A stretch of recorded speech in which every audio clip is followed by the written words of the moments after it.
predicho. Otro personaje muy conocido también tiene que ver con Gaza. Los niños especialmente conocen. ¿Saben quién es Sansón, verdad? ¿Quién fue Sansón? Bueno, Sansón, ¿no es cierto?, fue uno de los jueces de Israel. Él fue gobernador de Israel por 20 años. Estamos hablando de la época de los jueces, antes de la época de los reyes. Sansón conoció a la que fue su mujer Dalila en Gaza. Dalila era filistea. Toda la franja esa que está al lado del Mediterráneo es la tierra de los filisteos, y ahí enclavada en esa zona estaba Gaza. Dalila era una mujer filistea, pero sin embargo se casó, no sé, se emparejó con Sansón y fue su mujer. Pero Dalila era una mujer patriota, parece, porque no dudó en traicionar a Sansón. Buscó y buscó la forma de saber cuál era el poder de su fuerza, hasta que finalmente lo logró. Sansón le contó cuál era el secreto de su fuerza. Y esta mujer, Dalila, fue y se lo contó a los gobernadores filisteos. ¿Y qué pasó? Jueces 16:21 dice: mas los filisteos le echaron mano y le sacaron los ojos, y le llevaron a Gaza y le ataron con cadenas para que moliese en la cárcel. En Gaza Sansón estuvo encadenado, y después de algunos días, no sé, la gente de Gaza, los gobernadores, los guerreros, los generales, decidieron divertirse con Sansón. Lo sacaron de la cárcel y le ataron sus manos a las columnas de un templo en Gaza. Ya sabemos lo que pasó ahí, ¿no es cierto? Sansón, en un último clamor al Dios Todopoderoso, al cual había traicionado al anunciar su secreto, clamó a Dios. Dios nuevamente le devolvió sus fuerzas, y Sansón murió allí junto con los filisteos porque destruyó ese templo. Entonces Gaza está presente, hermano, en la historia. En el Nuevo Testamento también. Hechos 8:26 dice: un ángel del Señor habló a Felipe diciendo: levántate y ve hacia el sur por el camino que desciende de Jerusalén a Gaza, el cual es desierto. Sabemos con quién se encontró en ese camino, con el etíope, ¿no es cierto? El etíope ya volvía de Jerusalén a su país en África, pasando por Gaza y pasando a través de Egipto, por el desierto. Gaza está presente, hermanos, y Gaza está presente hoy en día. Esto no tiene nada que ver con profecía. Yo estoy absolutamente lejos de ser un conocedor de la profecía bíblica. Simplemente estoy hablando de un tema contingente, algo que a mí me despierta mucho el interés. Fíjese que lo que está sucediendo hoy día en Gaza, veamos la otra imagen.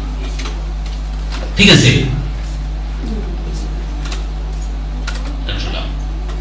ahí está Jerusalén. Jerusalén se encuentra en la misma parte donde lo habíamos visto siempre ha estado en ese punto, frente al Mar Muerto, ¿verdad? Ahí está Gaza. Esa línea roja la tracé yo para definir lo que es en este momento, hermanos, la franja de Gaza. La franja de Gaza es una zona que tiene un promedio de 9 kilómetros de ancho por 40 de largo.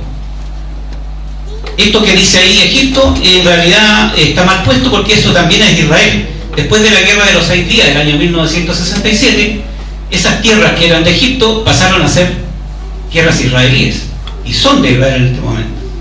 No se le ocurra a los egipcios llamar a la corte la Haya ahora para revertir eso, ¿verdad? Pero esas son tierras ahora de Israel. Y ahí, confinados en esa zona, contra el mar Mediterráneo, quedó el pueblo palestino.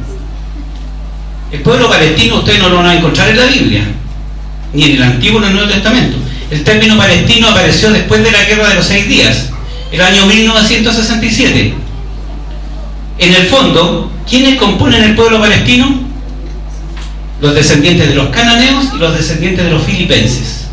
Ahí están arrinconados los filipeos y los canadienses, y ahí está Israel en feroz guerra contra ellos. La misma guerra que hace 3000 años atrás está sucediendo hoy día, sigue sucediendo hoy día. Yo no diré que, no sé, Dios en algún papel, algo tiene que ver esto en el desarrollo de los tiempos, hermano.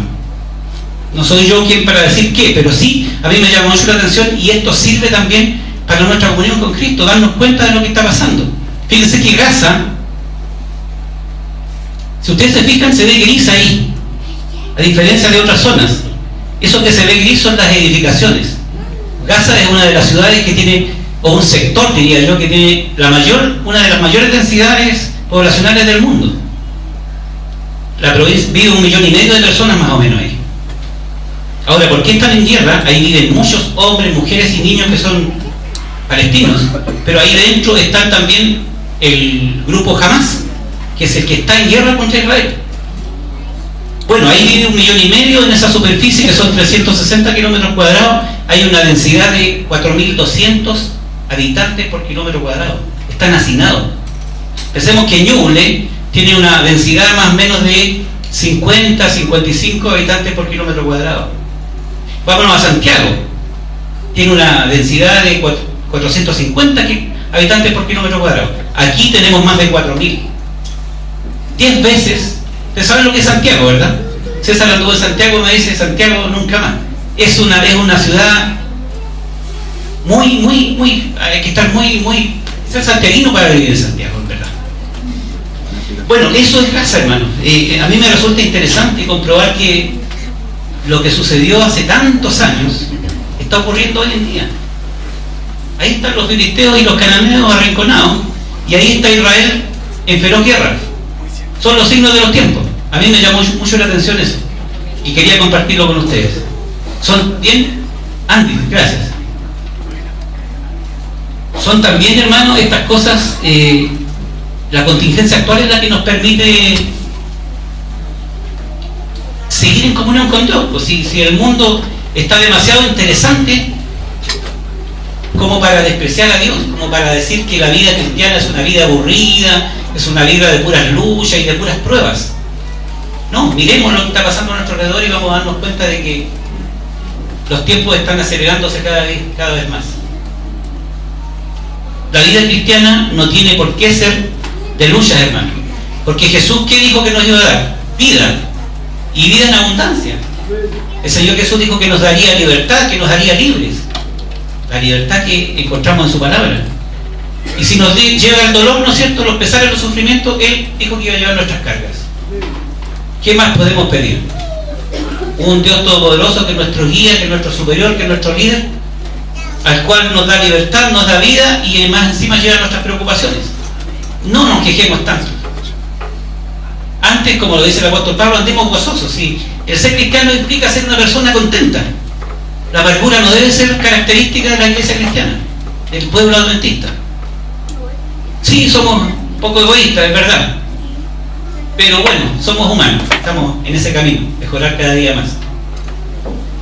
No perdamos la oportunidad de estar algún día con Cristo Jesús. Vivamos una comunión constante con Él, a través de la oración, a través del estudio de la Biblia y la meditación, que es muy importante. Solo así podremos tener ese maravilloso futuro que la Biblia nos promete. Que el Señor les bendiga a cada uno de ustedes.